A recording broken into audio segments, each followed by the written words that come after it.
Goranboyda ümummilli lider Heydər Əliyevin 103-cü il dönümü ilə bağlı kitab festivalı keçirildi. Goranboy rayon İcra Hakimiyyəti və Gəncə-Daşkəsən Regional Mədəniyyət Dairəsinin Goranboy rayonu üzrə nümayəndəliyinin birgə təşkilatçılığı ilə Heydər Əliyev parkında keçirilən tədbirdə Goranboy rayon İcra Hakimiyyətinin başçısı Məhərrəm Quliyev, rayon digər rəhbər şəxsləri, şəhid ailələri, qazilər, rayon ziyalıları, ictimai fəallar və rayon ictimaiyyətinin nümayəndələri kitab, rəsm, əl işləri sərgilərinə baxış keçirdilər, məktəblərin təqdimatında ifa edilən xalq musiqilərini dinlədilər və müxtəlif rəqs idman nümunələrini izlədilər. Kitab festivalı çərçivəsində rayonun incəsənət ustalarının ifasında konsert proqramı təşkil edildi, rəqs nümunələri nümayiş etdirildi. Ulu öndər Heydər Əliyev demişdir, kitabxana xalq, millət, cəmiyyət üçün müqəddəs bir yer, mənəviyyat, bilik, zəka mənbəyidir. O Heydər babamızdır! Millətin iftiharı. O Heydər babamızdır! Elin qorxuy dadası Heydər babamızdır!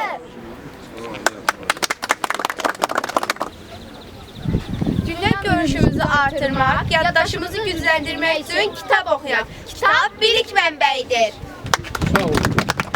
2026-cı il Azərbaycan Respublikası Prezidenti cənab İlham Əliyevin sərəncamı ilə şəhərsalma və memarlıq ili elan olunur. Bildiğim çıktı da. Bu kitabın sonrakisi çıktı babamın sözü.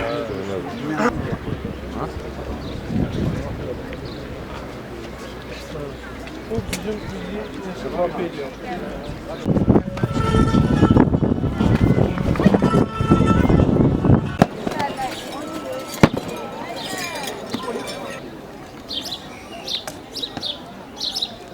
Thank you.